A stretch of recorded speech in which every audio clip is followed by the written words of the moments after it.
Without much more ado, I would like to introduce our CEO, Favian Perez.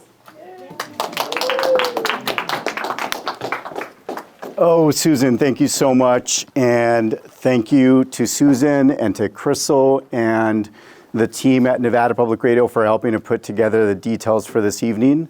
And of course, to you all for joining us tonight. I've got the way my thinking sort of works is a little bit structured in terms of the best way to present information. So I have a PowerPoint that is meant to spark some of this discussion with sections where you can ask questions, and I really want this to be an interactive conversation. We're in Studio One right now, and Studio One is a space that was really envisioned by our founding CEO, Lamar Marchese, who started the company back in 1975 with the incorporation of the bylaws and sort of the original founding doctrine and mission and vision with broadcasting starting back in 1980. And I was having a conversation earlier with someone talking about the fact that back in 1980, that broadcast was happening from Sam's Town, from the parking lot. Yes, and we had a small team that believed, as Susan mentioned, in the power of conversation and the power of connecting individuals by way of the NPR network, a fairly new effort that had started by way of the Public Broadcasting Act of 1967. So let me get this loaded up because I think what I believe our founding CEO would feel is that this space here is being used for exactly its intent, right? It was meant to host conversations, meant to host discussions, and to spark ideas and thinking and feedback. And I'm seeing many familiar faces, and I'm also really looking forward to making, new friends with all of you. And I think Lamar Marchese with this space here would feel the same. And he always sends his regards. He's in Florida now, retired with his wife, Pat, and deservedly so, enjoying kind of when the weather is nice, Florida weather. So the goals of today are really to have a discussion, as I mentioned, that provide a two-way for all of you. Broadcast and KNPR and NPR as a network and public broadcasting is really great at having information presented, either by way of a documentary or by way of sort of the nightly news or the news that you're hearing on Morning Edition or All Things Considered. It's also really great as a forum when you're having a discussion by way of an open line of communication via the phones when people are calling in. But this space is really an opportunity for us to, as Susan mentioned, to delve into 2025, dive into what happened by way of the Rescission Act, which I'll be talking about and giving an update on, and answering questions, but also really hearing from you in terms of what your thoughts are as the core constituency for the station, the members and the listeners of KNPR. Our mission remains, and our mission today feels more important than ever, right? It really is to provide fact-based information in a way that is informing, educating, and connecting our communities. And our vision also remains important in terms of what we're looking to continue to do in that cultural expression and the civic engagement, which, if you're like me, we're thinking a lot about this during this period of our history. And if you're like me, you're also feeling that January feels like it was many months long in terms of the amount of news that was coming at us. But the institution and the NPR overall mission continues to be to provide that information to our audiences in a way that is reliable, consistent, and freely and openly available. In today's world, we're seeing a lot of paywall activity. We're seeing that if you're trying to get news and information, you get some kind of a block, and it's asking you for a login. It's asking you for a subscription. It's asking you for, a financial commitment. Public media continues to believe in the importance of being available to anyone, regardless of people's ability to access the information by way of a donation. So who are we? Nevada Public Radio. The brand, is within the NPR ecosystem of 240 plus NPR stations. And to our listeners in Nevada and the surrounding areas, we are the local NPR station. We are a 24/7 classical music provider. We are Desert Companion Magazine. And we're also a number of different brands, sub-brands, including State of Nevada weekly conversation space for our listeners. Desert Air, which is Desert Companions podcast, Exit Spring Mountain, and the other sub-brands that we have. Together, collectively, with our social channels, with our digital platforms, our spaces, and our newsletters, by way of this mix of brands, we're reaching about 200,000 weekly audience members. So our impact is really significant in the state, and our reach is really substantial when it comes to our size as an NPR station. And the way we do that is by way of the network that started all of it, right? So broadcast for FM is what we rely on. We have a network that has translators and repeaters across the state. And radio is in our name, right? So we cover 110,000 square miles of the state with our broadcast headquarters here in Las Vegas, and the repeaters going all the way out into rural Nevada. And into into California and into Arizona. I was having a conversation about the fact that a few years ago we took this sort of concept on tour, and we went to Ridgecrest, California, and had a conversation likewise with individuals out there about what the network for Nevada Public Radio is and what it looks like. And it's 240 or so NPR stations across the country that make up the system. And we're connecting with all those NPR stations with Morning Edition and All Things Considered by way of our regional and local collaborations. Namely, recent development, Mountain West News Bureau with Yvette Fernandez, right back here. That's our Mountain West News Bureau reporter, Yvette. And then we've been doing a lot more collaboration with Vegas PBS, KUNR in Reno, Nevada Current, and the Nevada Independent to be able to connect the Nevada story to the 23 million people that tune in to NPR every single week. It's a substantial audience that is tuning in every single week and staying connected. And our ability to create these collaborations puts us in that position of being able to take that story, the Nevada experience, and putting it into the NPR system. But 2025 was a real challenge. 2025 was a unprecedented year in terms of what happened to the CPB. And I want to take a few minutes and just kind of go over how this played out in the year and talk about what our next steps look like for the organization.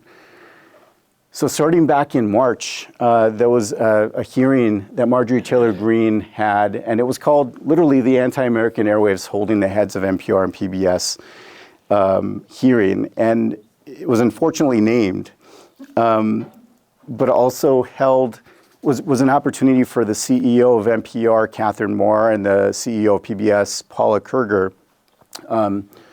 to convey the importance of public media in the country and to defend that importance. So some of you may have heard about this or read about it in different articles, but that's where some of this language started happening, where the NPR and PBS system were starting to be seen as somehow political. And I want to pause there because I think it's important to define PBS and NPR as apolitical, right? We cover the news, we cover the information of our communities. We're not activist organizations. We're not out there attempting to lobby or to have a political position. News and information is really fact-based, and it needs to be that. So our CEOs for both NPR and PBS went there and talked about exactly that. And looks like might be a question. Yes, because CPB is not an acronym I'm familiar with. Oh, yes, thank you. Corporation for Public Broadcasting. So that's a great question.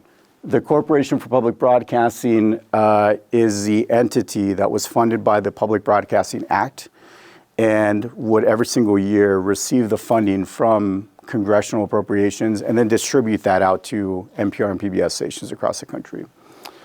So the CPB's elimination really was an attack on public media writ large, and it started with that March 26 hearing, and then went on with some of the progression with the CPB board members being fired by way of an executive order email, right? And then a presidential executive order on May 1st, which was also, so the titling of all of this is really sort of mind-boggling, right? So, and it's a space that, yeah, so ending taxpayer subsidization of biased media. And then the rescission of funding, that took place on July 18th over the summertime after a tremendous campaign of support that was happening from listeners and members from across the country. So many, many, many listeners, many emails, many letters, in fact, tens of millions of them were going to representatives, in Washington, D.C. to support everything that people rely on. And the unfortunate effect of having the Rescission Act pass was $1.1 billion eliminated from previously appropriated funds, which amount to about $500 million per year that NPR and PBS stations lost. We're also expecting that the money is not going to come back. So it's been a pivotal change after 60 years of bipartisan support and 60 years of community support across the country, and in our case amounts to about 10% of our budget for Nevada Public Radio. So I'll go into that, and I promise that this is the most depressing slide that I have in here, right? Because I was sort of working through the way this would all look. This really was sort of the difficult period of 2025. And let me go back actually. Not only a challenging period, but also tremendously stressful for our staff. So all of public media had what felt like the crosshairs of attention in a space that was calling public media political, when again, we're not, right? And all of public media and all of journalists in these different stations were also feeling that pressure of having to defend the work. So I'm tremendously thankful of the staff at Nevada Public Radio, but also within the full network, because everyone had to really sort of operate in this space while there was a tremendous amount of attention happening. So the community support, the $400,000 or so that come by way of that CPB grant was lost, and our revenue picture is about $4.8 million all in. So I'll kind of slide over here so I can look at this better. But I think the really promising point here is that the majority of our support as an organization that is community-based and community supported comes by way of our member support, our major gifts, and our corporate support. Okay, it's very hard to see the Yeah, you colors. can't tell the numbers. Too small. So would you walk us through it, please? Absolutely, yes. Thank you. So we've got about 1.6 million or so in corporate support that comes by way of all of the brands that you hear on the radio, AEG, Live Nation, support for Nevada Public Radio comes to you from. So that is about 1.6 million, 747,000 from major donors, and 1.4 from membership. So collectively, between membership and major donors, you're looking at about 2.2 million in community support. And then we have 233,000 from state and local production grants. So the state of Nevada funds some of the operation here by way of public broadcasting service grants. This is the money here that was eliminated by way of the CPB's reduction. Oh, Sorry. you guys okay? Oh, yeah, sorry about that. All good. All good. And then, so member events, online auction. So you'll hear us do online auction once or twice per year, and other fundraising events like Cirque du Soleil might have a Nevada Public Radio night, or AEG might have a Nevada Public Radio night. But collectively, this gives you sort of a sense of the $4.8 million that it takes per year to continue the operation with Nevada Public Radio. And this funds the 30-plus employees that we have as full-time employees. It funds all of the different contributing writers, the photographers, the folks that you hear on State of Nevada, the partnerships. So we're talking about 30-plus full-time employees and many dozens of contributing folks that are making possible the work for KNPR. So the part in the dark pink there is the part that is gone now? Yes, Okay. yes. What is that, 13% or something? It's about 10%. It's about 10%. So on air, you had said something, it was like $2 million that you lost from CPB when you were talking about this. It may have been the full amount. So it's, so $1.1 billion was lost from the system. No, For KNPR? On news was saying we've lost $2 million from CPB, and so we need to replace that money. I don't think we ever used the $2 million number. We talked about 400,000. It may have been a combined Vegas PBS figure along with KNPR, because there were some different articles that were going out at the time, but from the get-go, it was $400,000 per year that we've lost. I recall the 10%. Yes. 400 and change. Yes.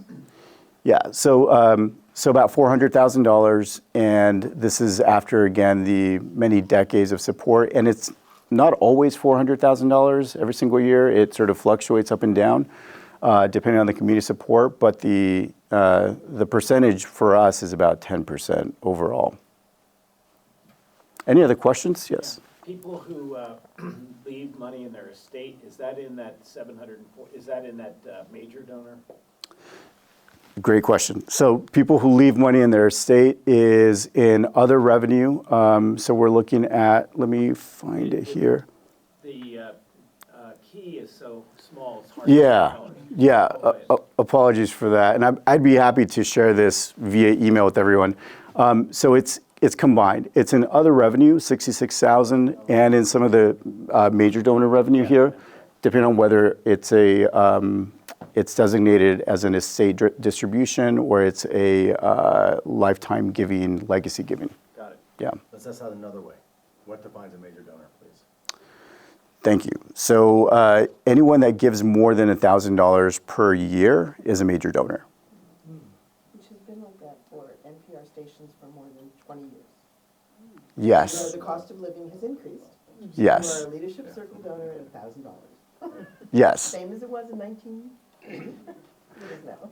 Yeah, and I've got some slides that show the audience, and I think the questions that we're thinking about, which I think relate to that very thought, right? I think the question of public broadcasting, high quality journalism, fact-based information gathering, all of that is an expensive proposition.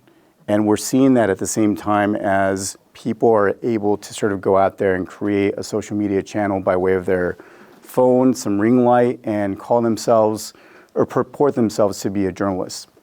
The costs have gone up, and we're looking at diversifying our audiences to be able to attract younger audiences. And I'll get to that because I think that's a good point that you're making, and a good point overall for the size of the organization, what we're trying to accomplish. So this is, I think the text here is better, right? So it's a breakdown of the market and the separation of audience and our brands, right? So KNPR, KCMV, and Desert Companion. It's tremendously telling, right? It's tremendously telling. And it's not unusual. It's the same question that I think legacy media folks, NBC, ABC, HBO, Netflix, I mean, you name it. Everyone's having the same sort of thought and conversations and questions that we're thinking about in this room because people are consuming media the way everyone is on their phones, and they're sort of, in many cases, mindlessly scrolling through content and maybe running into something that feels like news, that isn't news, and they're needing to go to a source that can fact check that information. And that's where public media, again, is tremendously strong because you're talking about freely available information without a paywall.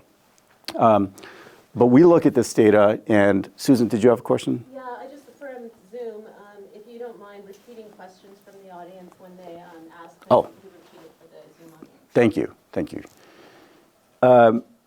So we're looking at this and we're asking ourselves a question of how do we serve a broader audience in the same way that was, in a way that meets the core focus and mission of public media, but is also meeting the moment of a space where everyone has thousands of offerings at their fingertips, right? You're talking about Netflix and all the different streaming platforms and all the different channels and websites and social media. But we're also looking at when we go out and we talk to our donors and our members, the audience doesn't represent the market in the way it should. We need to engage younger audiences. We need to be a lot more attractive in that way. And we've been doing that work, right? So Nevada Public Radio, by way of Desert Companion, our shows, our productions has been getting out there much more. But at the same time as sort of, your major donor is still $1,000 like it might have been in 1980. The cost to do social media and the cost to do all of that additional outreach and audience engagement increases. It's higher. So we look at this. And this is, by the way, a 1-year recap of all of the different brands that you're looking at for 2025. And How does that track to Nevada population? to Nevada population? To our listeners, like, Yeah, so general market, yeah. So, yeah, general market is a Las Vegas typical sort of composition, right, demographically? Not Nevada. Las Vegas DMA, yes. Why do you figure that the 45 to 54 goes down? I mean, why? I wonder why that's less than the 35 to 44. That defies logic. Statistics don't defy logic. Yeah, a lot of the data is so Nielsen is the data provider, and Scarborough looks at a large sampling of this. We look at the 13-month average, but we also look at a month-by-month change, and we sometimes see closer to general market, more so with KNPR. KCMV has always been primarily an older audience radio station, right, for classical music. Why? We're looking to build out a survey. We want to sort of have a better understanding of our audience and our listeners by way of a survey that can match some of the information between what we've gathered by way of Nielsen and Scarborough, and what is happening with our audiences, because that is, it boggles our mind as well. But it's consistent with general market. Weird, it's just weird. Yeah, I agree, it's really, So, Yeah. It's interesting, when Hidden Brain launched in 2016 or 17 at NPR, I went to the launch and there were people in the room, I was probably the oldest along with Shankar in the room, that had been children in the back of the car listening to NPR as their parents drove them to school. So what were they, 30? You know, it's Washington DC, so Yeah. it's a different demographic. But it was, I was shocked, because like I did not grow up with listening to NPR in the back of the car. That was not what I had. Right. So there is an audience, and they came for Shankar. That's why they were there. Yes. You There- know, so that's an interesting, There is an audience, and we see that with Desert Companion. We see that with our events. We see that with our pub crawls. We see that with our engagement opportunities that are differently structured, right? And there's a tremendous appetite for community in the same way that I think we're feeling here. There's a tremendous appetite for community. There's a tremendous appetite for engagement with what feels like a sort of disparate community in the social media world, right? Public media does that really well, and some of the shows like Shankar Vedantam and Hidden Brain do that extremely well. We're eager to do a lot more of that, both with the events, but also with our productions, our State of Nevada production, which I'll talk a little bit more about, and some of the other kind of incubation opportunities that there are. But that's a great observation, and we've also heard from folks when they've come to our photo showcase and photo contest, it's a really diverse room. You see different age groups, but we're also hearing just anecdotally people telling us that they feel weighed down by news, and we can all share in that. We can all sort of understand that that's been a sentiment that people have had. You come to the source, you're feeling kind of caught up, and you understand what's happening. You might go to Classical 89.7 and listen to something that's going to be a little bit more relaxing. You might read an article in Desert Companion. But we're eager to do more and add more to that fold so that folks can go to different sources, and also we can attract wider and more diverse audiences. In a market, Las Vegas, the DMA, that reflects in many ways the development of the country as the country is diversifying, both in age and demographic and rural-urban divide, et cetera. Nevada is an interesting case study on what the opportunities are. And we ask ourselves these very questions constantly, both in our editorial newsrooms, our development teams, and our directors' strategy sessions to look at how are we meeting the moment, how are we diversifying the audience that we capture. Because great observation, Jeff, general market is a similar, and we're looking at a breakdown here of the audiences, but where I grow concerned is in seeing, KNPR, yes, is here, but the older audience and the lack of audience here, 18 to 34, of just folks that are not being exposed by way of the station wagon experience in the back of their parents' vehicle, or not being exposed because they're on social media and not consuming news in the same way that we all did, right? By way of a few different reliable and reputable sources that we can trust. A question? I was just wondering, has anyone disaggregated this data according to education level? Yes. So the question is, has anyone disaggregated the data by way of education? We have access to tremendous amounts of data, including education attainment, household income, diversity by way of both age demographically, but also by race and ethnicity. And that is sort of the next layer in when we're looking at Nielsen data on a month-to-month to see that we are matching the audience expectations and also composition. Las Vegas, again, is a very diverse area, both in language, ethnicity, and people's sort of home city, home country. But that data we do have available. diagram between Desert Companion and KNPR where people merge? We don't. So yeah, that's one thing that we've been looking at, trying to better understand and tackle by way of a survey. So I'll repeat the question. Venn diagram for Desert Companion and KNPR, where audiences intersect. We have that for broadcasts with KCMV, but Desert Companion, which is audited by way of sort of, I'm not going to go into too much minutia, but a different sort of set of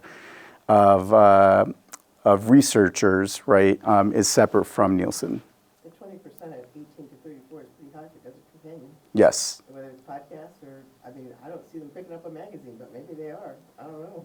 Well, it's a lot of online. So we Yeah. do have a lot of online consumption of Desert Companion. Yeah, so the articles are in that space. Is Desert Companion self-supporting? It is. It is. So in 2025 and 2024, we collectively, along with the board, ensured that by itself, Desert Companion would be a Nevada Public Radio venture that could feed into the rest of the system, right, by way of state of Nevada, by way of different articles, but on the revenue side would be covered against the expense for the organization. Advertising and all that? Yes. Subscription? Subscription is very small, mostly advertising. So when you're flipping through the magazine, you're seeing a lot of Las Vegas corporate supporters who appreciate more of the display kind of, Same subscribers that the Smith Center has. very similar, yes, very similar. Yeah. Great questions and observations. Anyone else? Yes. I just question about the phone surveys that they do, because most of us screen our calls and don't pick up the phone unless it's somebody that we know or that leaves a message. And so I used to get called and by Nielsen asking what radio station, and I would say KNPR, and they would say, never heard of that one. No. And now I haven't gotten one for years, but we screen all our calls, so if they tried to reach us, they don't start talking, I'm not gonna Yes. pick it up. Yes. So the question about phone surveys and Nielsen. Funny that you should bring that up. So my pathway to Nevada Public Radio started 13 years ago. I've been the CEO for the last 2 years, but prior to Nevada Public Radio, I worked for Univision, Spanish language communications company. And prior to that, I worked for the Nielsen Company. So I was there for 4 years in their field operations and really got to see sort of the development of what they call the local people meter, which moved away from relying on phones and diaries, which are still part of the system, but moved towards what really is sort of like an app or a little pager-looking device that you carry around with you that's exposed to the digital signals that are coming in to radio. So the system, NPR, right, has pushed very aggressively on Nielsen to sort of ensure that, A, it's understood sort of what NPR means and what it is, and B, that the sample size is large enough to capture the true audience exposure, right? And over the years, we have seen, ebbs and flows with the audience, but we've also seen sort of a lack of those newer kind of younger audience folks coming in. It's a question really that I think needs to be supplemented by some of the social media posts and social media campaigns and some additional exposure by way of spaces that people, when they get into their car, a lot of folks are not just going into FM. A lot of folks are connecting by way of their phones and just automatically going to whatever source information or data, right? That's a broad question for public media and a broad question for KNPR that we've been tackling now for a few years. Great question, though. Yes? Comment. It needs to be made very clear that KNPR did not become biased in any way whatsoever. What happened was KNPR reported the negative aspects of the Trump administration. They could not stand that, and so they then said, which they always do, they flipped it around and said that we were biased. They were biased because they would not accept the valid criticism of anything that they did, and their stuff is criticizable every hour of every day. So we did nothing wrong. It's that they would not allow any actual reporting of what they did that they didn't like. I would It's- say we need to prepare as nonprofit organizations not to rely on large sources of income. That's true, but we still need to tell the facts about what they do right and what they do wrong. It's, you know, it's interesting. I field phone calls from members and listeners, right, every day, every week, every month, and people will have a sort of palpable reaction to a story that, the same story, they'll give me opposing sort of reactions and responses based on our own individual personal belief system, upbringing, background, and I think that means that we're doing a good job as a public media system. I believe that when Daniel Estrin and Layla Fadel are off having to cover the most difficult thing to cover, war, that when they're putting a story on air and it's creating that reaction and response from people, that they feel the need to call and say, I feel X and I feel Y and you this and you that, that we're doing a good job. And likewise, when administrations change, whether you've got a D or an R or like, right, or you're a voter that has a D or R or an independent, there's also a guttural reaction that people have that feels really, really strong. And I think it's a response to news. It's a response to what is happening. It's a response to the what feels like oftentimes unprecedented news that's coming at us. But you make a very valid point, and I want to stress that. We're not a political organization, and we're not meant to be, behind or supporting any party. It's not our job. Our job as journalists and our job in public media is to reflect the community in a way that feels appropriate and feels thought-provoking, and is first and foremost fact-based, right? I think that's the most important part. Yes. You know, I think at the end of the day, we're gonna look back and say, you know what? The loss of the public funding was the best thing that ever happened to NPR. I agree. Okay, because now we can't have implied control. You can be truly independent and not be beholden to anybody in Washington. That, are we gonna get our funding or not? You know, so, I know it hurts, but I mean, Yeah. it's sort of like being kicked out of the nest, Yes. Yeah, no, I've got a slide for that. So that's actually a good segue. Let me talk about, right, the future of the organization. We immediately activated a communications campaign as soon as the Rescission Act was passed, right? So we understood that a $1.1 billion of 2 years of funding was removed. We began a communications campaign nationally and here locally to let people know and just sort of put the facts out there, right? We've lost $400,000.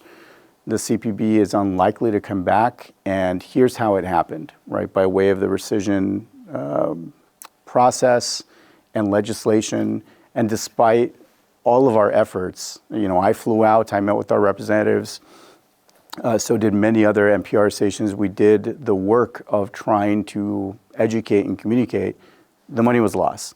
Now we're an organization that is 100% community supported. We used to be roughly 10% federally supported. Now it's 100% community supported, and you're going to hear us say that over and over and over again during membership drive. You're going to hear our language, sort of reinforce that. You're seeing it in our collateral and our mailers that we're sending out. It's on our websites. It's on the supporting sort of system of public media. And it also removes any type of misunderstanding that we're somehow politically tied to anything, right?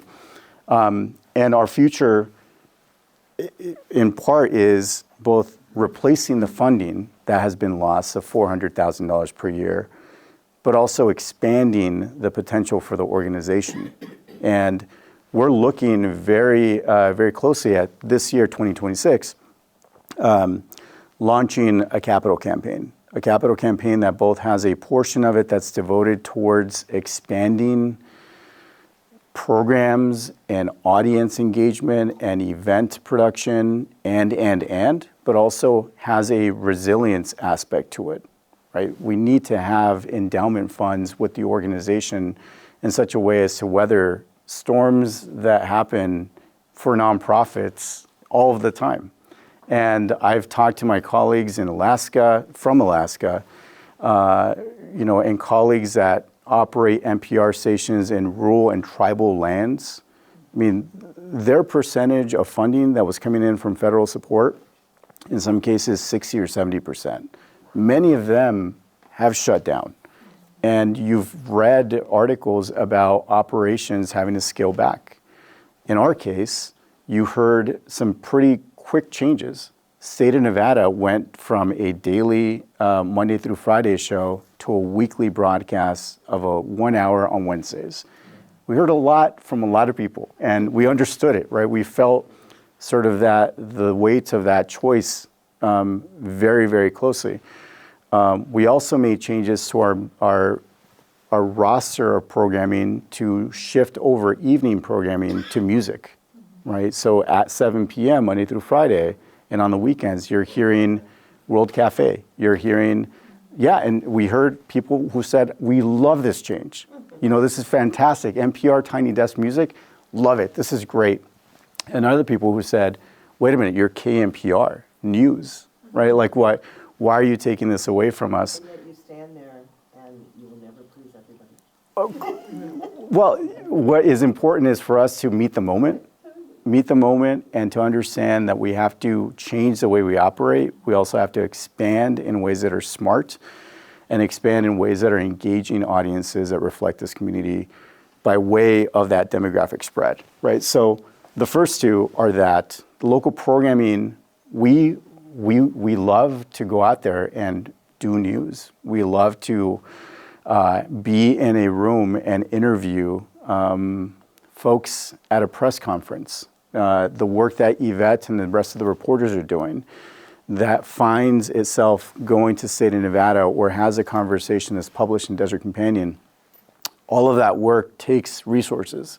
And all of that work, I think, is what we are eager to get back to and to expand local programming, not only sort of those different little tiles, right, for the podcast, but to do it in a way that's reaching the audiences. I mean, all of these different pieces are interconnected, really is sort of what it boils down to. And I think that's a very valid and appropriate observation that this is now a funding question for the system and a question of both meeting the moment, but also reflecting the community in such a way to make everyone understand that public media is vital, integral, needed, and absolutely a part of what builds out a community.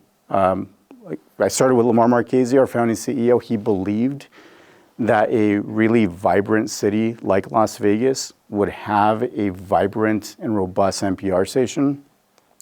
And I believe now, as a gentleman that took the baton a couple of years ago, that a city that has 2.4 million people versus in 1980, 500,000, a city that has major league sports coming in that people talked for, when I moved here 20 years ago, it was sort of like, that's never going to happen, right? Like we're never going to have this or that. We have these sports franchises. We have this tremendous influx of tourism. We have this tremendous output as a city. And for us to have a really strong and vibrant NPR station, I think is that much more important for us to be able to tell that story and be able to connect the stories. But I see questions in people's eyes and glimmering thoughts here, but I want to pause here for anyone on Zoom, Crystal, with questions or in the room. Sorry. There was a question originally about, why did we go down for state of Nevada? Why was it now only 1 day a week? And then maybe some more information on what is Mountain West News Bureau and how does that kind of work in our programming and our journalism. Yes. So State of Nevada, as you all know, was a daily show, 1 hour. It went from a daily 1 hour show to a daily half-hour show. And when the Rescission Act was passed, we very quickly responded by having a hiring freeze. We did lose some staff by way of retirement, and we needed to do an analysis and assessment at that point about what was possible for the production of a daily show. It's tremendously staff intensive to be able to do the interviews, the hosting, the everything that went along with that goes along with it. So at that point, we had decided to go, the smartest thing for maintaining high quality journalism and a high quality 1 hour program was to do that once per week on Wednesdays. And to the second question, Mount West News Bureau is a collaboration with 7 different regional NPR affiliate stations. So Boise, KUNR in Reno, our sister station, and a number of other Mountain West region stations that came together to be able to tackle Mountain West regional news and topics that are timely and of interest. For us, for example, water rights and water conservation, right? And desert, right? What it means to live in the Mojave and the surrounding desert areas. Immigration and the economy, and those both as independent spaces, but the way they intersect, and the movement of people, and the movement of how the influx of new populations is affecting economies. Healthcare and the healthcare challenges of, we've heard and talked about this ad nauseum, right, in Las Vegas, the challenges of healthcare in a space that needs a lot more trained professionals to not only be trained here, but stay here. So those are just a few of the different topics with Mountain West News Bureau that are tackled by way of a collaborative that lends support. You know, Yvette Fernandez, the different participating stations, they lend in their reporters and they collaborate on some of these stories. And when the story requires a lot of research and or digital kind of displays, the stations are coming together to collectively be able to have that much more capacity. Yes? Can you identify what other local programming is except on Wednesday mornings, other than the news? Have I missed something? Yes. No, great question. So State of Nevada is our weekly conversation space, but our reporters are producing news bites and bits that go into the newscast at the top of each hour and throughout the hour. So you might hear, you know, Xander Pippin or Ann Davis or, you know, any of our other reporters include a pre-produced spot that goes into the spaces, because we have, if you're thinking of sort of a clock, NPR is playing kind of its news and information, and then we go in and we put in the information. It's not a 30-minute program, and it's not a 1 hour program, but we are producing content to keep our audience connected to the local goings on, the local news, right? The weather, school district updates, or what might be happening with, you know, tourism numbers or the local economy. So It's news related. yes. Yeah, but we may only hear 2 minutes, but it took you days to put that Right. 2 minutes on air. So Yes. it's not like they just got to the microphone and said, oh, I just heard about this, I'm gonna tell you about it. But Right. It took them a long time to do it. Yeah. Yeah, and we're also doing that with our partners, right? So we partner with the different folks that, along with Mountain West News Bureau, to support the journalists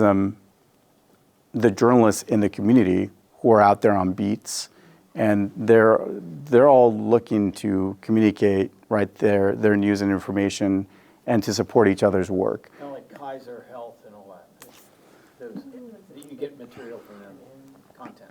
Yes, Kaiser Health News with NPR, yes. And the regional newsroom model is being replicated across the country. So we hear a lot here locally from the Mountain West News Bureau, but there's a California newsroom, there's a Gulf Shores newsroom, there's the Appalachian newsroom. Yes, and the idea there is to be able to, you know, localize news as much as possible, but also find the intersections of, I mean, I mentioned the economy, healthcare, education, right? There's 4 or 5 or 6 different spaces that I think are replicated across the country in terms of the interests and the demands of covering that beat. Can you give us an update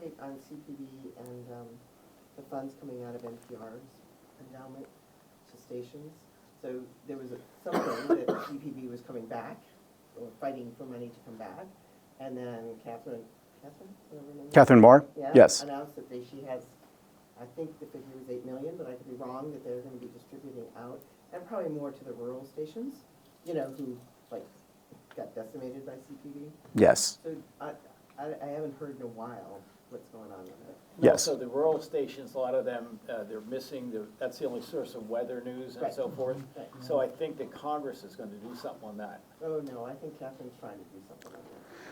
So the question is about CPB funding or a new mechanism to fund some of the rural stations and distribution that would be handled by NPR. So the NPR compact, and I'm going to go into sort of inside baseball here a little bit, so pull me back if it's too much, but the NPR compact prevents NPR from going out there and fundraising directly, which is why NPR member stations like us are of that system, one of 240 or so stations. NPR and a separate organization called PMI. So PMI, which is a collection of NPR supporting vendors, came together and applied with the CPB to distribute the remaining funds, but also to help find efficiencies, which I think is an important part of the application that they had submitted. In a world where you've lost $500 million, there needs to be a deep dive, sort of under the hood look at how is it that you're doing what you do? How are you interconnected? How do you negotiate your music licensing if you're a music station? We're part of what's called a PRSS, a public radio satellite system. We connect, they connect down. That's sort of background because you don't hear it as a consumer of our content, but when the Tesla Cybertruck explosion happened at Trump Towers on January 1 last year, the PRSS is what allowed us to immediately connect our reporters from Las Vegas to the NPR system and have us be broadcasting out to the 240 stations. That's a little bit sort of on sort of the outside of the question, because I think what is happening right now is a number of different vendors trying to increase efficiencies and take the remaining funds from the CPB to be able to support these stations. And there was an application process. So if you're a rural broadcaster or a tribal lands broadcaster, the percentage or the likelihood of getting some of that funding is higher, right? Because you're more likely to have to shut down in a situation like theirs if 60 or 70% of your budget is coming in from what used to be the CPB's distribution to you. So they're not paying a lot of consultants to figure this out, right? No, no, thankfully. Good. But I'm on many calls, so it's yes. I have a question. In one of the previous slides, you mentioned that the FCC is investigating the operations of how the operations of the public radios, right? So in our future, is there also having to defend on that lawsuit? And that's number one question. Number two question, is there any risk on the federal government of pulling our license out? Great question. So it's about the FCC and the FCC slide portion. The slide that included FCC investigations is a challenge. Back in February of 2025, Chairman Carr from the FCC published an open memo. And in the memo, he said he explicitly called out public media, NPR, NPBS specifically, and opened some questions about our underwriting practices. We as a non-commercial broadcaster, 501c3 broadcaster, we do not do commercials. We do underwriting announcements for our corporate partners. Support for Nevada Public Radio comes to you from AEG, Live Nation, the Smith Center, et cetera. There's no call to action, there's no price point, any of that. And the FCC chairman at the time and his team began to open up investigations for NPR stations across the network, starting with 20 of the larger stations. And essentially said, I want 7 years of all of your communications pertaining to anything that you've aired. all of your correspondence, all of, everything is almost a FOIA type of request. It created a tremendous administrative challenge for the different stations, and we are, as a member station, prepared for the possibility of that happening at a different level. We're sort of a larger, smaller station if you're looking at the kind of overall blend and mix. But that would also create a distraction, an administrative, challenge at a time where you've heard us say it on air, you've heard us communicate this. We're operating as a 30-person employee company where we used to be a 50-person employee company. We can't have sort of these administrative distractions, but that's what I meant by the FCC investigations, which are so happening. To the second part of your question, the license is held collectively by Nevada Public Radio as a non-commercial broadcaster, and we do everything, including reviewing everything that goes on air. I do the final review for all of it to ensure that we're compliant. There is no reason to take away our license. I'll say that, but it doesn't prevent an investigation. It doesn't prevent legal challenges and legal costs. Because responding to an FCC inquiry is just a couple of attorney houses across the country that specialize in that sort of work, and I'll say they're not cheap. They're very expensive per hour. But that's what I meant by that portion of the slide.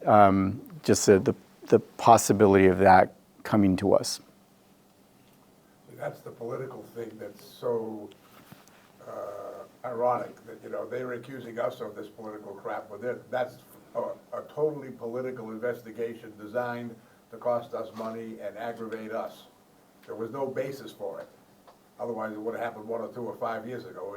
It was just the Trump administration again flexing its muscle to do anything it can to interfere with real news.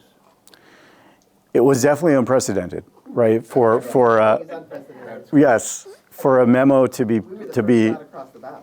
for a memo to be produced and published that explicitly pointed to NPR and PBS, and this was before the anti-American hearing, right? The anti-American airwaves hearing that happened.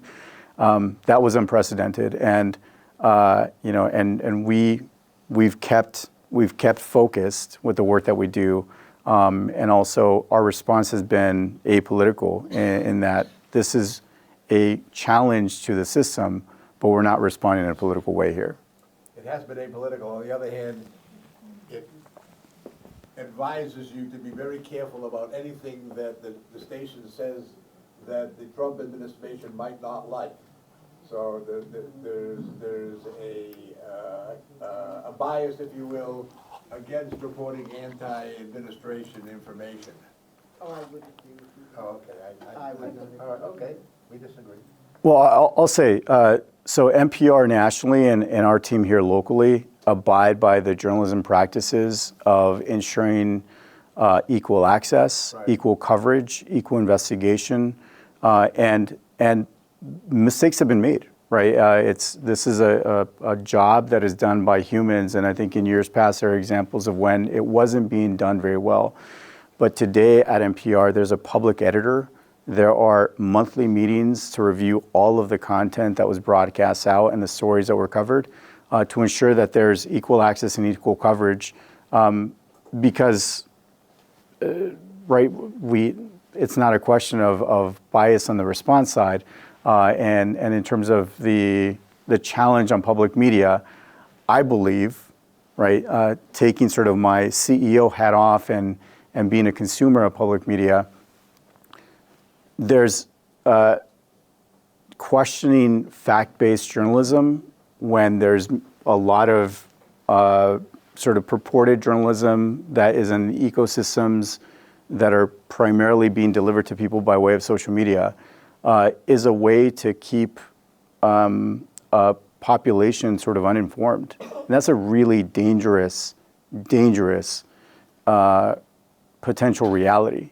And I believe that social media has been both tremendously powerful in connecting people, but also tremendously powerful in creating echo chambers for individuals that are just not great for civic discourse and dialogue. And I believe that because of all those things, public media is that much more important. Public media and journalism. There are many peers in the journalism space that are doing journalism really well. And some folks that are doing it more for clicks, more for entertainment, more for ratings, more for creating the sense of anger or creating, emotions in people that kind of have them feel like they need to come back for that same feeling. That's an interesting observation. Can I just ask you, do you have a goal for the reestablishing the endowment fund for the campaign? I do. Not ready to share it just quite yet. But that's a great question. Our founding CEO, Lamar Marchese, back when the city was 500,000 people, back when we didn't have an NPR station, back when we didn't have all these different exciting cultural institutions in the Valley, was able to raise millions and millions of dollars, right? Was able to gather enough money for this building, the Donald W. Reynolds Broadcast Center. Was able to establish an endowment that, unfortunately, back in 2019, we had to tap into to continue our operation. There is an appetite for high-quality cultural information and high-quality news, and there's also a tremendous need. So I believe that, when you compare the 500,000 people to the 2.4 million in this metro area and more if you count the other states that we reach, it's really a question of appropriately articulating the need and the value proposition and what we can contribute and why it's important, and connecting with folks like you all, right? Listeners and members and donors. Maybe you're a major donor, maybe you're a basic member, maybe you are considering legacy giving.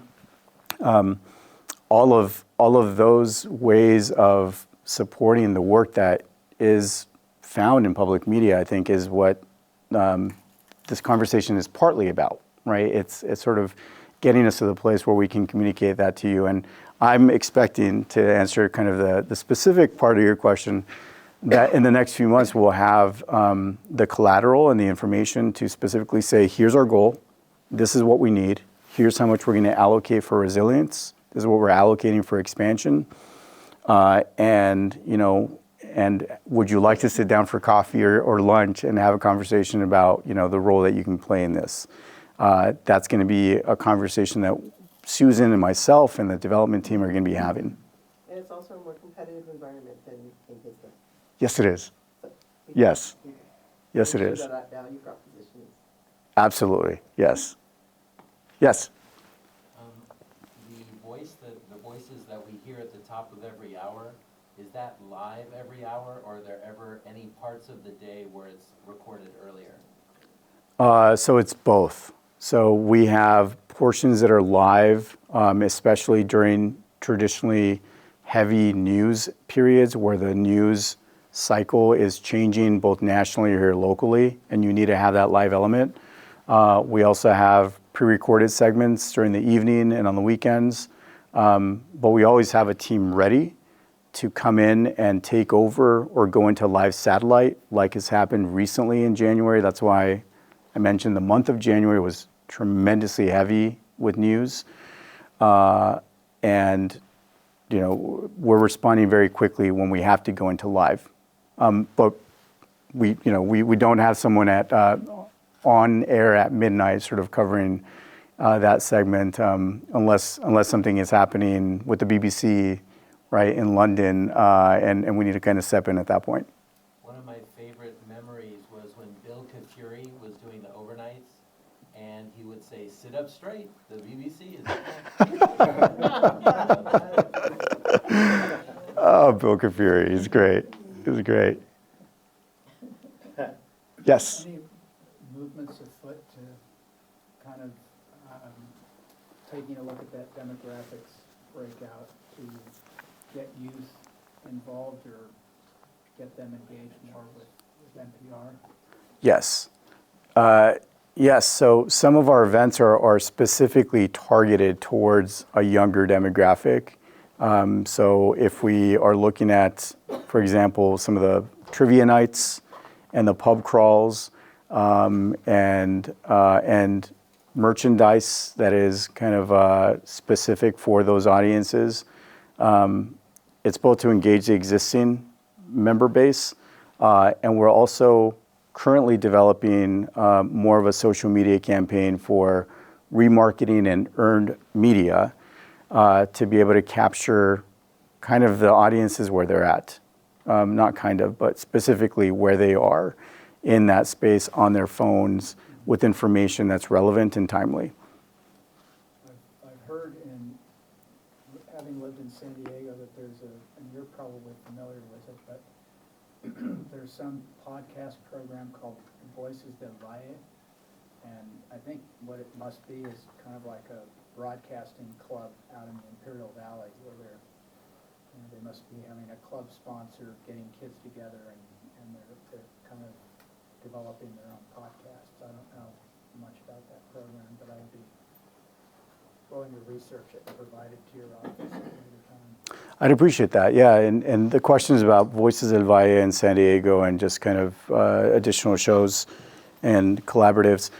WNYC in New York did a really great job of incubating podcast productions and incubating what became either their own podcasts or segments or shows or brands. And that's the beautiful thing that can happen when a public media station is sort of rocking and rolling and sort of firing on all engines, right? We are eager to get to that space of being able to take some of the ideas, because we have plenty of ideas in terms of what can be covered and what can be captured in a really unique way in that podcasting audio space. And moving beyond, if I can talk a little bit about sort of my digital thinking, moving beyond kind of the broadcast network, which was so important in 1980 and so important in 1990 and so important in 2000, but now is a component of our mechanism set of reach. We reach audiences by way of broadcast. We reach audiences now a lot via newsletters and a lot via social channels. And some of the podcasting has been obviously that space as well. But I think we need to be incubating ideas and stories and getting them out to as many spaces as possible. And when we're doing that, I think we're also automatically just diversifying the audiences.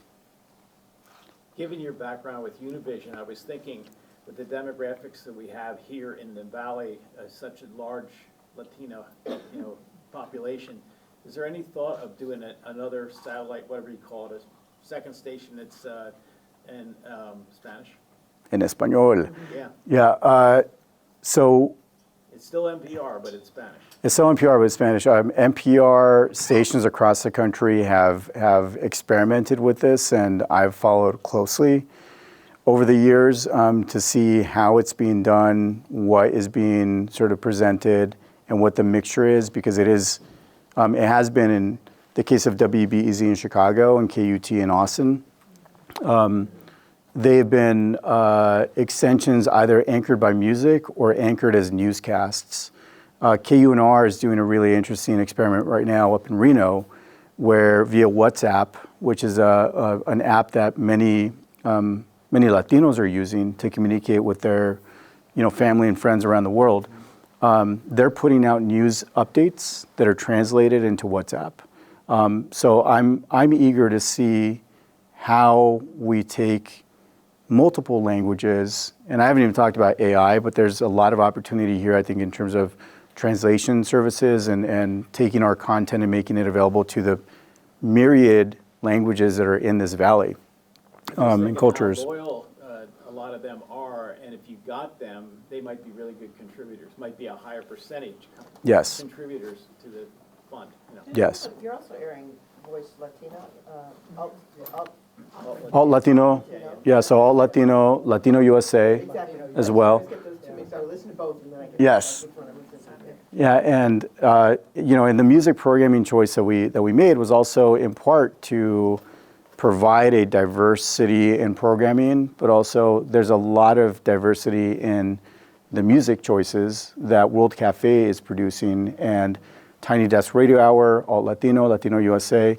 We're looking at those weekend programming blocks to see, if we can proof of concept for all of it, to see how we can kind of take that. And I think your point is valid and strong. The Valley is about 20+% right now, maybe closer to 30%, if I'm not mistaken. 30% Latino, yeah, and you've got Spanish language, English dominant, Spanish dominant, mixture, first generation, second generation. I'm eager to find ways to take what is a consumer of public media, which is typically a curious individual that is community connected and engaged with their, that believes in their community, and find sort of Latinos and everyone else kind of in that space. And I'm curious to see how AI might be able to play a part in some of that work.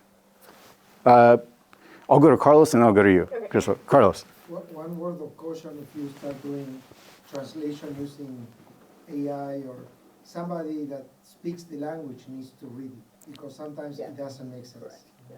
So I'm telling you, It is AI. it hallucinates, sometimes it doesn't make sense, and people think, oh, I'm translating it, and you're trying to read it, and it doesn't make sense. Absolutely. I grew up speaking Spanish. That was my first language. In fact, PBS was what my parents sort of like put me and my siblings in front of to learn English. And when I hear poor Spanish translations, it drives me mad.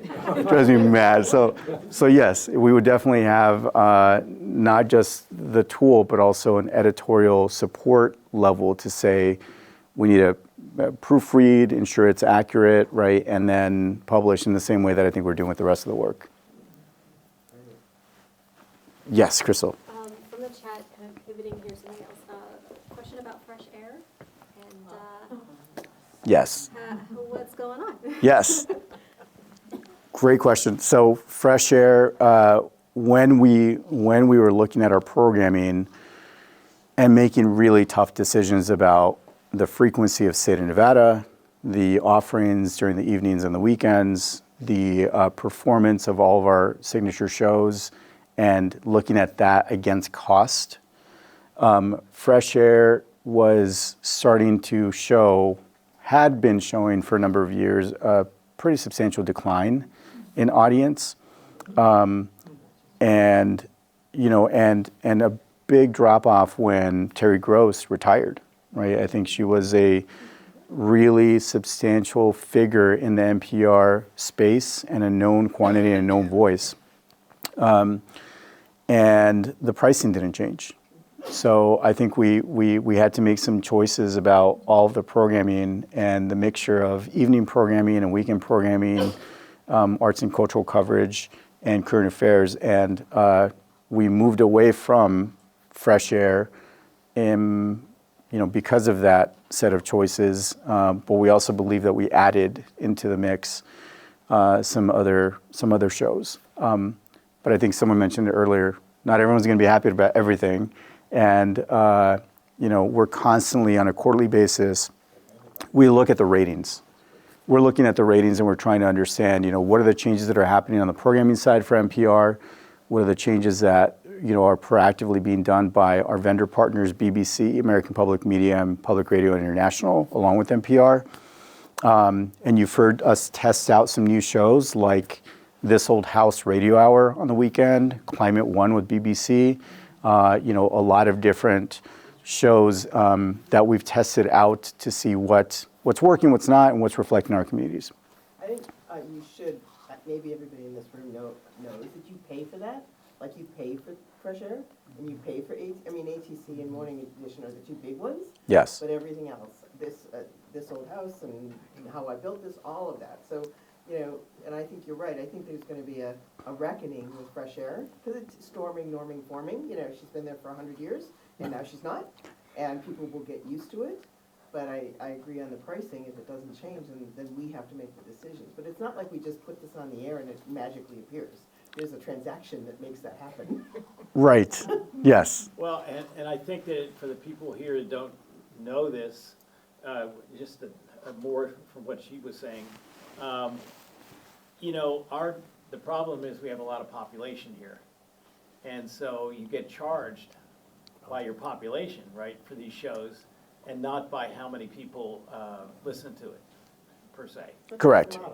And I That's guess what I'm trying to say is that if you have a big population, but you don't have it, you know, you get charged a larger amount per hour, or for whatever it is per minute for these shows, because they say, well, you need to penetrate your demographics better, okay, so that you can afford these shows.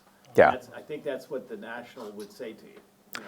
Yes. That's easy to say and hard to do. Yeah, the model for NPR is based on, it was founded and based on East Coast concentrations of populations, right? So when you look at the map and you look at, right, East Coast, and you have universities that are feeding into the system, and you've got sort of a different overall structure versus the West, right, in Las Vegas. And what many of us have experienced is more so of a transient town. Our membership takes, our typical listener takes longer to become a member than your average listener in a different market. And the model, the mechanism by which we're charged, is based on the average of sort of founding cities. So we have, by way of that, a different structure on the revenue capture side. We rely more so on corporate support. And to your point, you know, we're spending about $1 million per year in accessing the content that comes by way of PRX, American Public Media, BBC, and NPR. And they've got both a core fee, right, and then per show fees.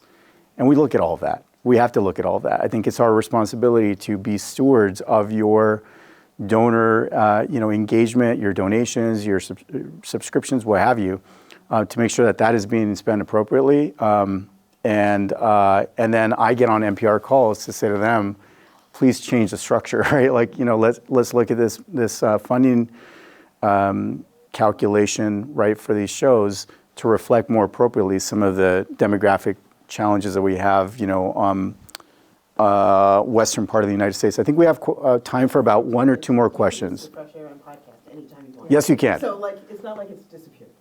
So two questions, one right here. Mine is about consistency. I'm sure that programming is your decisions and you guys change times, but BBC was always at noon for lunch. And Money Matters is at 3. And Yeah. you have your consistency of the things you do. Like, yes, Fresh Air was there or whatever, but why is your thought process on changing things? Just curious. Yeah. I think it's important for NPR stations to really hold themselves accountable in the same way that for-profit media outlets do, which is a real deep dive on audience numbers and support figures and audience movement. So we looked very closely at who's listening to BBC, what's happening between 11 o'clock and 12 o'clock, and 12 o'clock and 1 o'clock, and 1 o'clock and 2 o'clock, et cetera, and trying to create a space where people are finding the news that they need and the information that they need, either by way of on-demand digital listening, so via our app and on the phone or on the website or on the radio. But we're trying, all of the changes that we've been making have been with the aim of trying to expand and reach more people. And the BBC was showing some really interesting listenership patterns, which guided us to looking at a 1 o'clock broadcast of BBC, right? And that allowed us to bring in 1A in the mornings. It allowed us to bring in, you know, Here and Now. So when you make one change, it's like a game of Sudoku, right? You're looking at all these different numbers, and something changing at 6 p.m. is going to affect everything else. We didn't make it lightly, and I want to convey that to all of you. We don't make any changes lightly, but I think we have to be really mindful that our goal is to support as many listeners as possible and expand our reach as much as possible. And anytime we do that, you know, we hear from folks, and I'm happy to jump on any phone call with anyone to say, like, hey, listen, Fabian, why are you thinking this, or where did this decision come from? It's never capricious, right? There's a lot of thought, behind all of it. I just want you to know, old people eat lunch at 11:30. Yeah. Just in case. And so, right here. I know! Oh my God. It's horrible. Yes, yes. Translators. I'm really proud of this station because you cover you have the largest reach of any public radio station in the country. Are translators gonna stay? Do they pay for themselves? They're gonna go? What's gonna happen? It's a great question. So one of the slides that has the full network of Nevada Public Radio transmitters and translators, the translators are a secondary tier of priority for the FCC. So anyone that comes in and activates an FM radio station that's powerful enough to kick you off forces us to shut off the translator. That just happened in Laughlin. So it's interesting that you're asking this question because a broadcaster in Lake Havasu activated a radio station, interfered with our signal, and because theirs is a full power FM and ours is a translator, we had to shut ours down. The broader answer is I'm looking at maintaining both our broadcast infrastructure, but also expanding out our digital infrastructure. The technology investments required to reach bigger and broader audiences that are expecting 24/7 on-demand, anytime content all the time is going to require a really good website, really great apps, really great connections and staff to support all of that. It's sort of a this and broadcast infrastructure and the future technology investments required for reaching those audiences. I think I'm one of those people having lunch at 11:30. All right. Thank you. Thank you. Thank you all very much. Really appreciate it. I'm sorry, I'll take a question offline afterwards. Question, it was a comment. No, go ahead. Oh, Yeah. go ahead. Yeah. I was gonna say, for me, I usually have the radio on almost 24 hours a day unless I go somewhere. And so it's always on NPR. So I welcomed the changes because I was listening to some of the shows twice a week because they come on different days. And I keep hearing the same over and over again. So when you did the changes, like I missed Meghna Chakrabarty on Point. Yeah. I don't know if that's still on, but I did like her show a lot. But anyway, so with the World Cafe, which I'm into music, so I absolutely love that change. And when it first came on and I was listening to it, I was like, people aren't gonna like this. Mm-hmm. Unless you're really into world music. But I love it, and you could bump it up to 3 hours. Yeah. 2.4 million people in Las Vegas, they all have to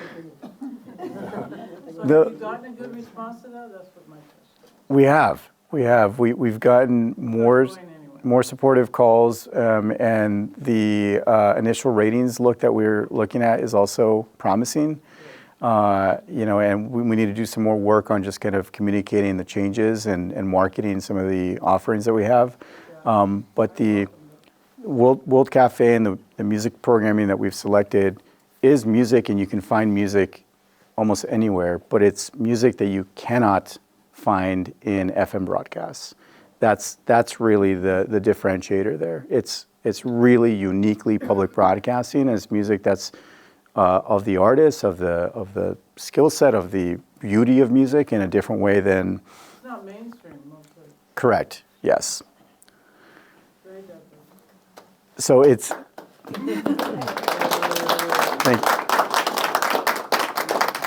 Thank you all very much. I started by saying that we are eager to have this be more of a normal frequency, right? Engagement with our audiences.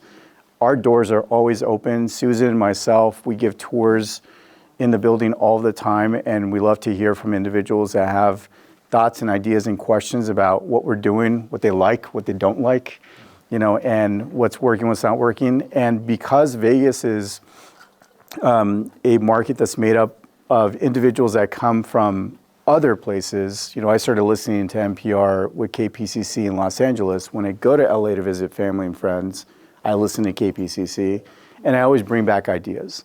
So I know that you all have, family and friends and spaces that you go to that you're connected with, those are all great things for us to hear as well. You know, hey, you guys, like, you know, I was listening to KUT in Austin and they're doing this. Well, have you guys thought about that, right? Like, you know, or KCRW in Santa Monica is doing X. What about this? What about that?